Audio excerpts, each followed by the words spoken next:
The book that you've suggested is Power and Prediction. It's a book about how AI is going to affect us. These things hit the scene with a sort of, this is going to change everything. The world will never be the same. And this is a silver bullet solution to all of your business problems. And that's almost never true in the short term and almost always true in the long term. Technology is an amplifier, not an antibiotic. If you put really good technology on top of really bad processes, all it does is accelerate how bad those processes are. Digital transformation, I think, is putting the technology at the center of the solution and the design of the solution. What would my organization look like if I built it from scratch today? Welcome to the Non-Fiction Book Club. I'm your host, John Bradshaw, and we have a great show for you today. A big thank you to our season sponsor, Innate. Innate is the platform for financial advisors who want to spend less time on paperwork and more time helping their clients solve problems. You can find out more at innate.co.za. Don't forget to sign up for our newsletter to be the first to hear about interviews, book reviews, and get great discounts on every book we cover. Sign up at www.nonfictionbookclub.com. And now our show. I'm very excited to have Mike Stopforth with us today. Mike, wonderful to have you here. Mike Stopforth has been thinking about digital and doing digital transformation since before you were playing Snake on your Nokia 3210. Founded Cerebra in 2006, one of South Africa's first digital agencies. Sold it to WPP in 2013, kept running it until 2018, and really responsible for bringing so many big South African companies into the digital age in your role there. Since 2018, it feels like you've had 20 different lives. You founded Beyond Binary, helping digital transformation. You became one of South Africa's most sought after keynote speakers. You co-founded 48 Hours, the social media crisis consultancy. You've got a wonderful podcast, One-Eyed Man, that I love. You founded a jiu-jitsu studio.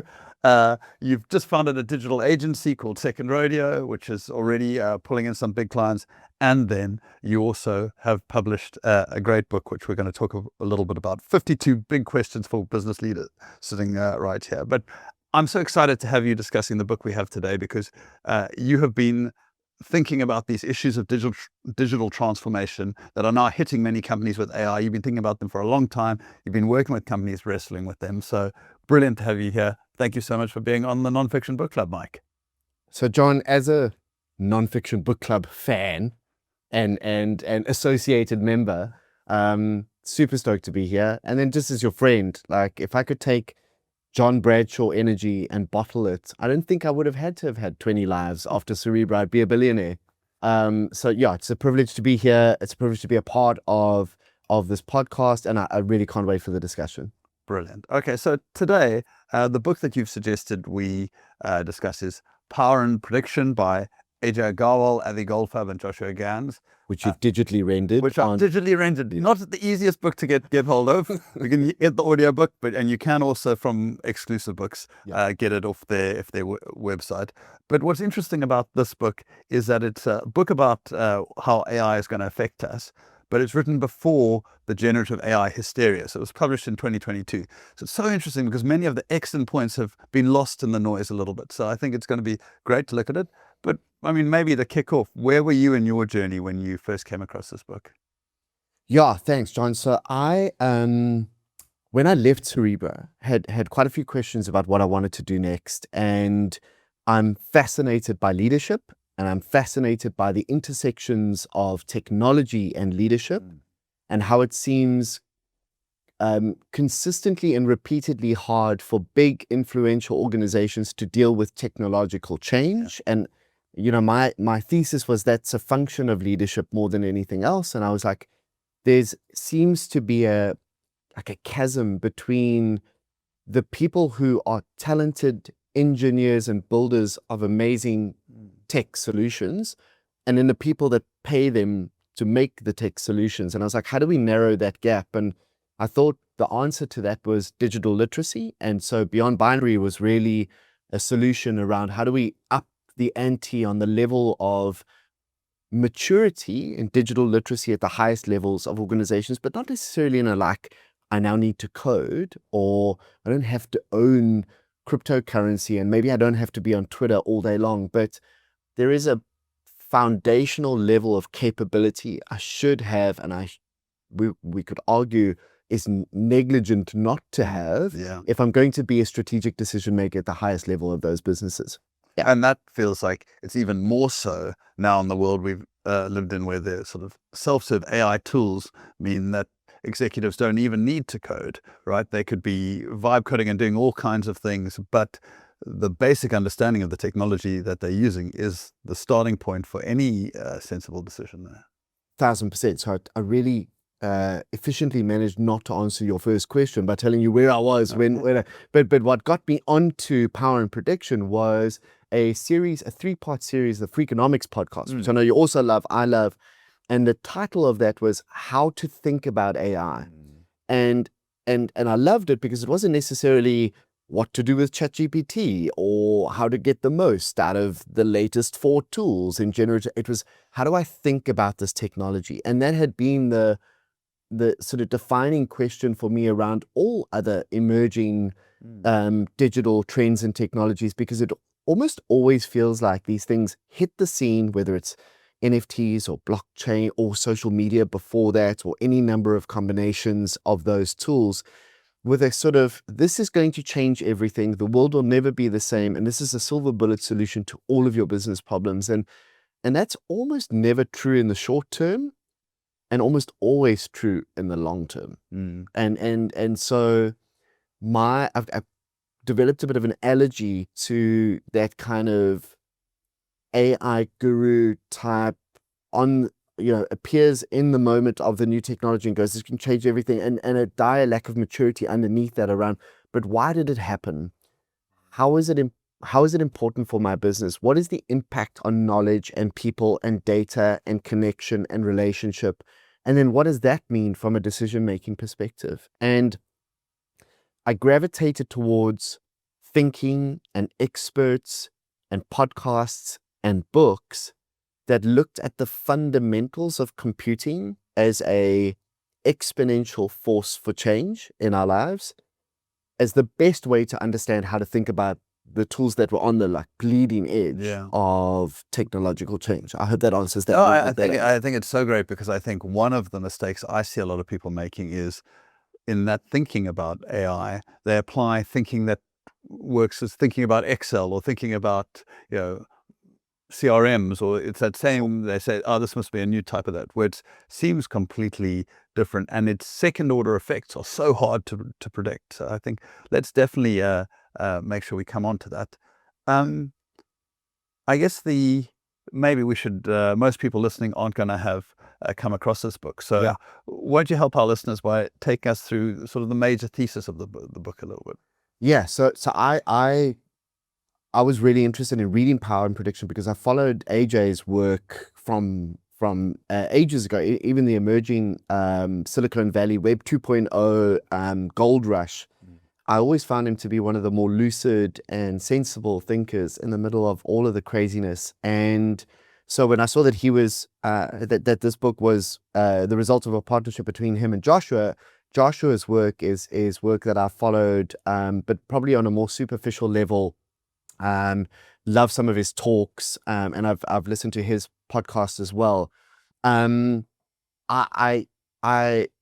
I gravitated towards the book because I wanted a more academic, more infrastructure focused resource that would enable me to build a really solid foundation around understanding the technology better, but not in such a way that I had to necessarily sign up for a 3-year degree to gain that engineering level depth and understanding.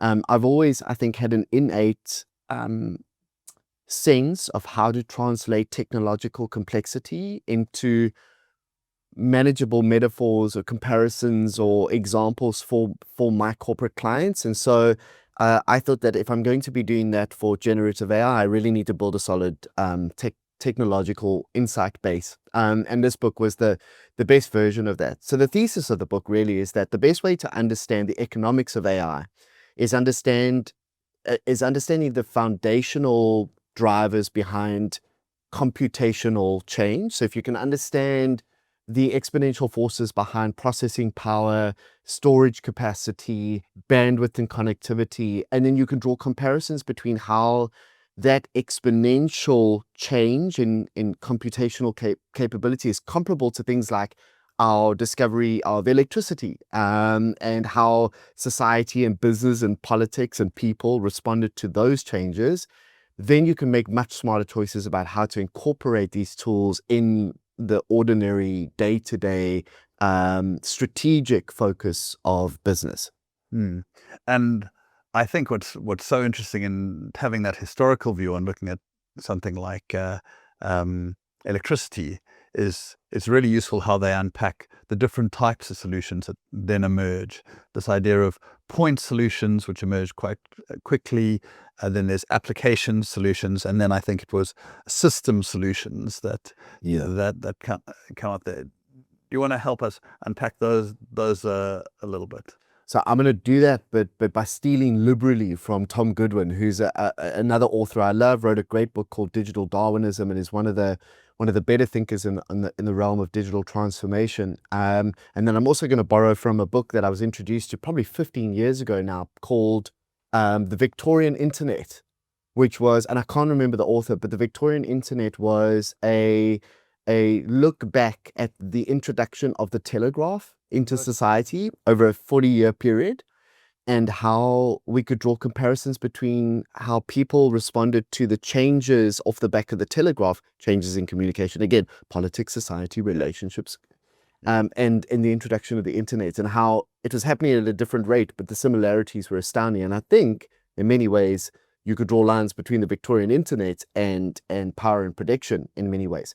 Okay, so Tom Goodwin's discussion around how we harnessed and incorporated electricity as a primary source of power and production at the height of the industrial age was, he used the analogy, or at least used the example of, if we have any Peaky Blinders fans listening to the podcast, thinking about that kind of Birmingham, grimy, industrial age environment where most factories, most production capability had to be rooted to property that was either very close to a body of water because of the dependency on steam as a primary source of power, or railway lines where you could get ready access and cheap access to coal, or a combination of those things. So your geographical location became incredibly critical. And so people that had invested both in location and in the sunk cost to build out capability in those spaces looked at the emergence of electricity, and obviously it's important to mention we didn't invent electricity, we discovered, harnessed, and made safe the use of electricity at scale.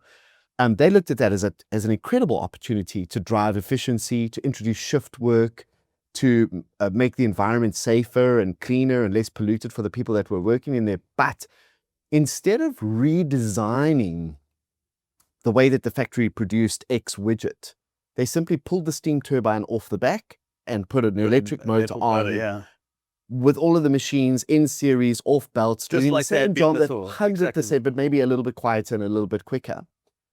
Entrepreneurs who were unburdened by legacy thinking had the opportunity to look at what a factory might be like if we put electricity at the center of it, if we redesigned ergonomically in terms of engineering the way that we put machines together, the way that we had specialist operators who could be almost consulting level experts on this pod or this capability. It made knowledge workers more active in the process because now there was deeper level of specialization rather than observing a series of machines working together and waiting for something to go wrong.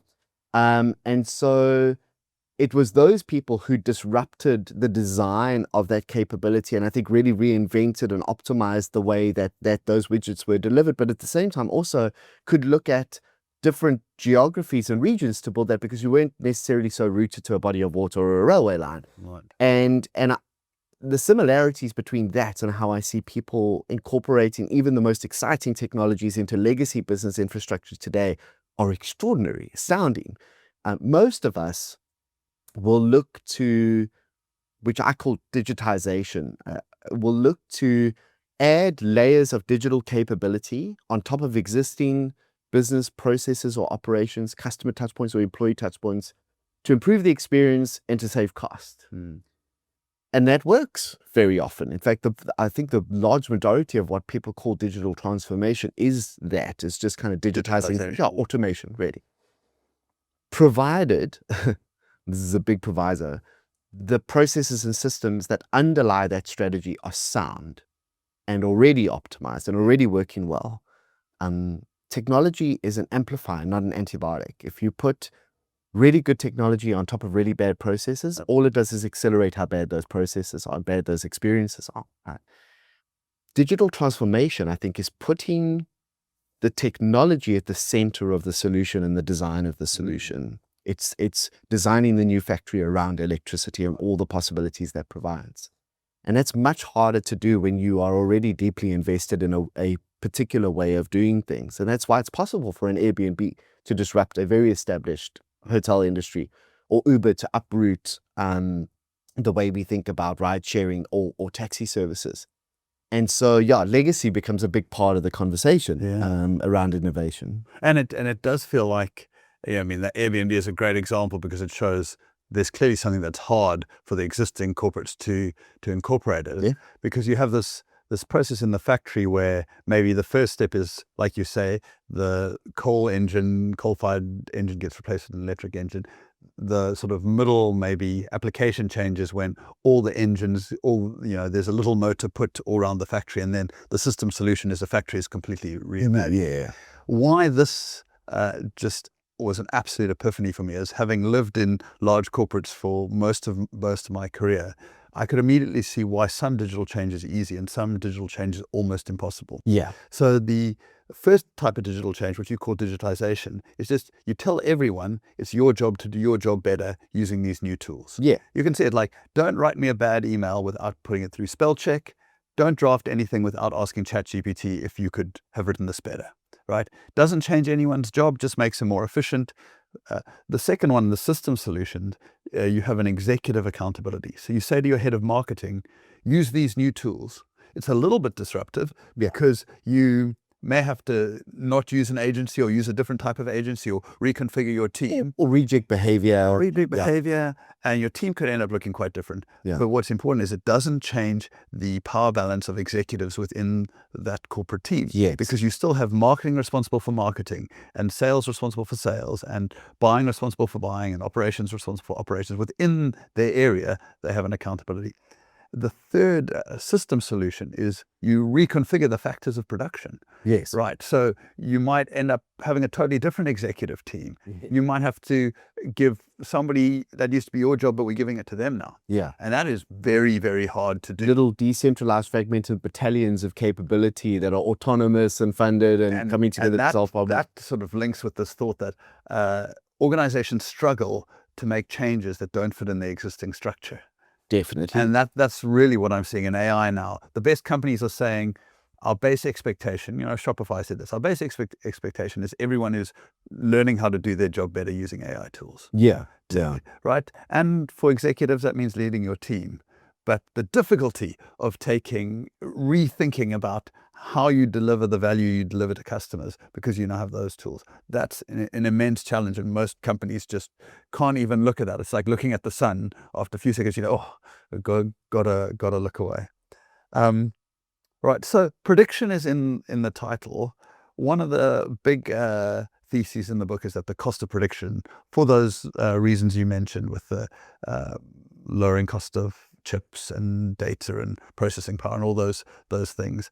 And really a lot of the book is, if prediction comes down, what does the world look like? Now it feels like that's pretty different to the narrative that exists now in 2025, where often people will say the cost of intelligence is coming down. Byproduct of access to information, but access to information. So do you still think this idea of this framing of it's the cost of prediction that's coming down, or do you think it's been superseded by it's the cost of intelligence? No, I think they're related, and I think that it begs the question of what is the if that's true, which I think we can all agree is true, that it's in fact one of the really interesting trends that's come out of the the emergence and adoption of generative AI at scale is the re-emergence of prediction markets as a really interesting space. I remember people talking about prediction markets 15 years ago. Yeah. James Surowiecki wrote, interesting that his name would be Surowiecki, but he looked at things like wikis and went,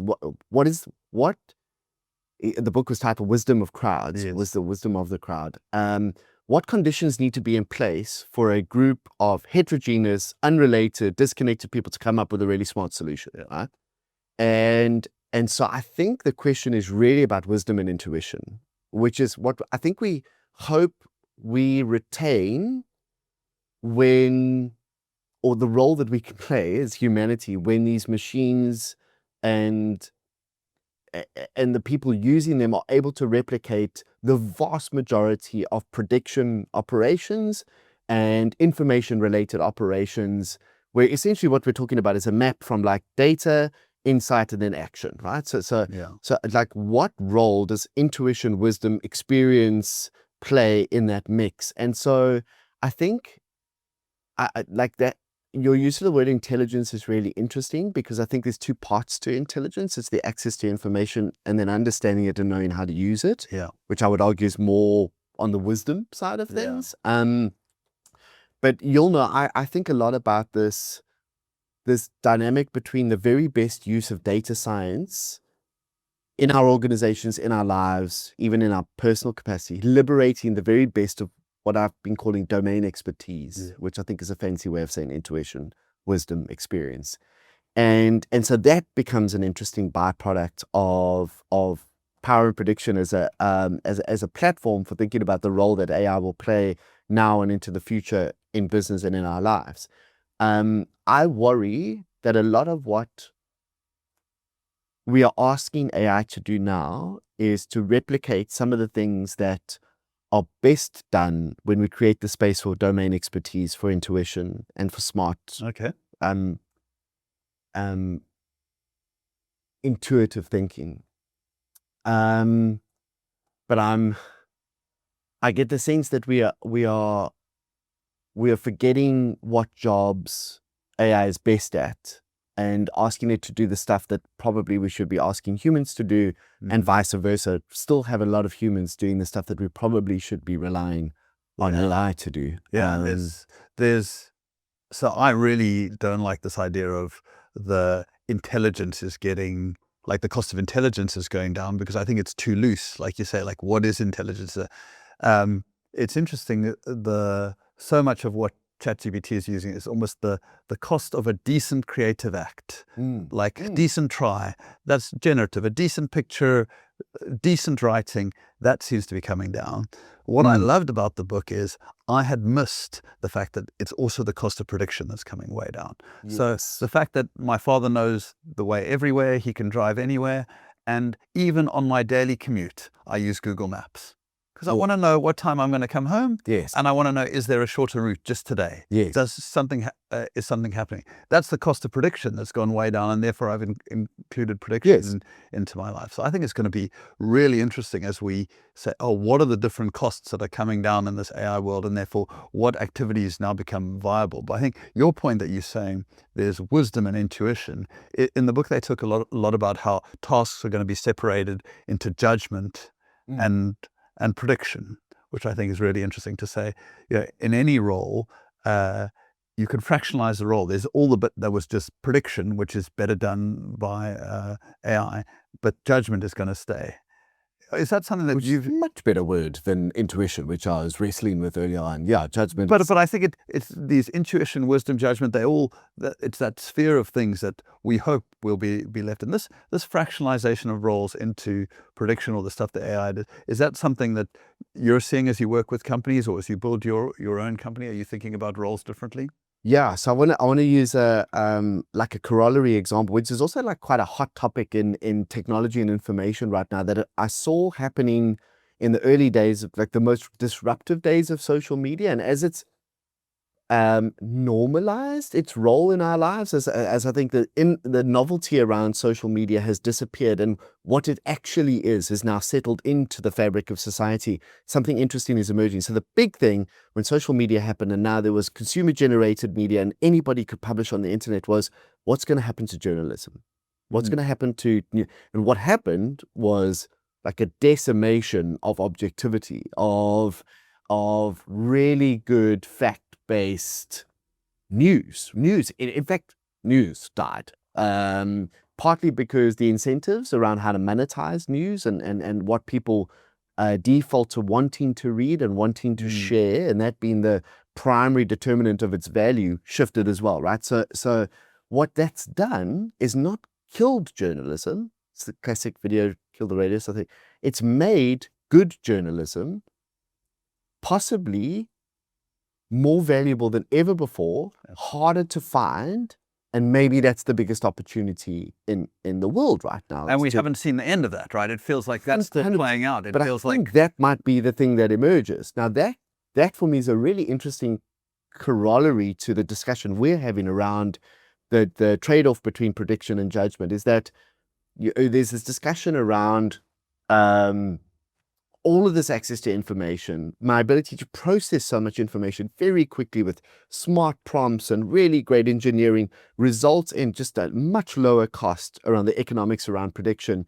What does that mean for the value of really great judgment into the future? And those people who are able to exercise really valuable judgment based on a combination of, like I said, circumstantial advantage, experience, intuition, and so on and so forth. I think it's really interesting. I think, like, what are the economics of judgment in the future if it becomes extraordinarily scarce and leverage? You almost get the Mr. Beast effect, where there's going to be a small number of people that can have an extraordinary amount of influence because of their ability to leverage their judgment. I mean, it does give the challenge to us is how can we become good at the judgment, the intuition, the wisdom, when the ability to memorize, process, combine facts is a commodity. And I don't know if we've always thought about that, because they were one and the same thing. So, like, judgment was largely about being able to gather the right information. Judgment was about, I mean, if we think of the judicial system, it was really about evidence. So we've made evidence a commodity. But the evidence is not the advantage. The ability to exercise smart choices, assuming that everybody has access to the same evidence. So I think the two things that companies will get then an advantage of is, can we be really good at judgment? Can we get really good at a system that takes all of the information and turns it into tools that our judges can use for judgment?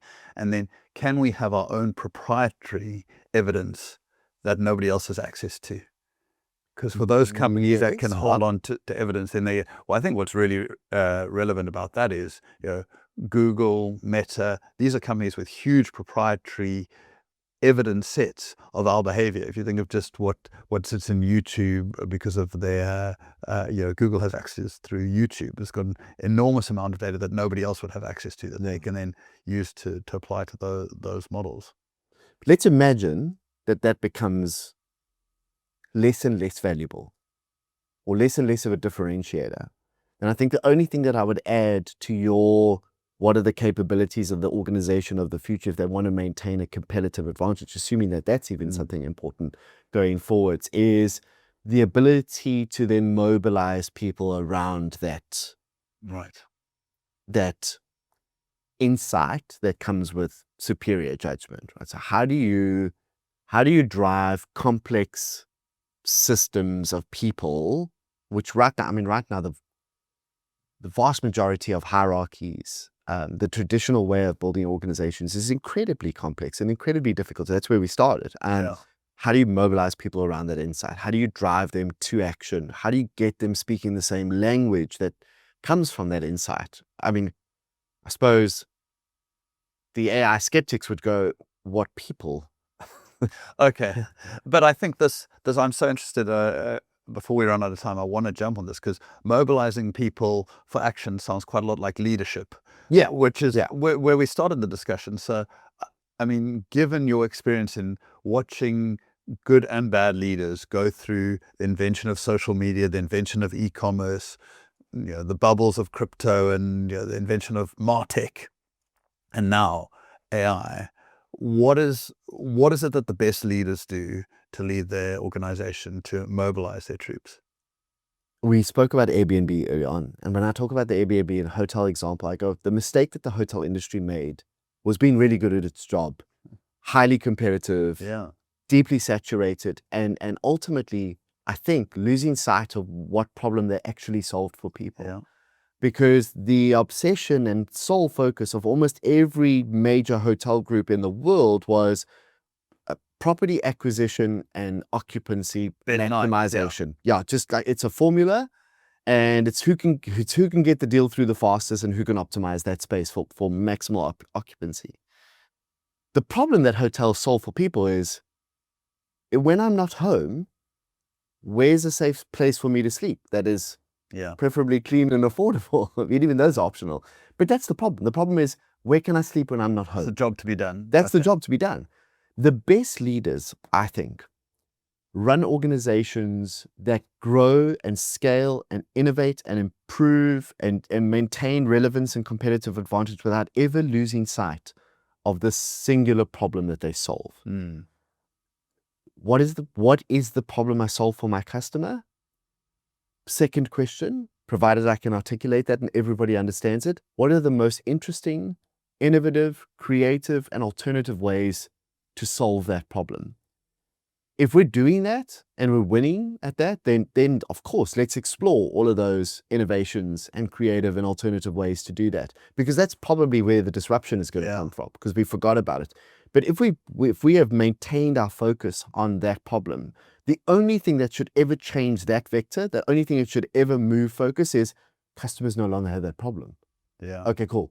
Well, then we need to reorient. Now, then you can pivot. But whoever, I love this idea of falling in love with the problem, not in love with the solution. So I think that's so the whole. And actually, I think that might be one of your questions in here. Yeah, I think it might be question number one. In section number, what is the problem I solve for my customers? So I don't want to leave without discussing your brilliant book, 52 Big Questions for Business Leaders. Thanks. I've read it. I love it. All the questions are good. Is there, I mean, you can't use question number one because we've already referred to that. Is there another question in here that you think, when leaders are thinking about AI and the effect it's going to have on their business, is a really useful one for them to have in mind? Yeah, my other favorite, and it is one that I, again, stole liberally from Tom, and I'm proud to say that I did mention that in the book, is what would my organization look like if I built it from scratch today? Which I think is a really helpful thought starter for abandoning legacy thinking, because if you expand that question to what are the similarities between the organization, the company that I would build, and the company that I have, what are the differences? And then I think the question that follows on is, what are the reasons for those differences? Yeah. You might find that there's very good reasons. And like I want to protect people's jobs, great reason. Yeah. But the other reason might be, that's just the way we've always done it. We're comfortable there. Yeah, which, as we all know, is a cancer. I love that question. It's a great thought starter. There's a lot of great thought starters in there. And I think that asking those kinds of questions forces us into perspective in a way that normally we're uncomfortable doing. Wonderful. Well, there are another excellent 50 questions in here, both about your organization and about your personal journey. So a brilliant book.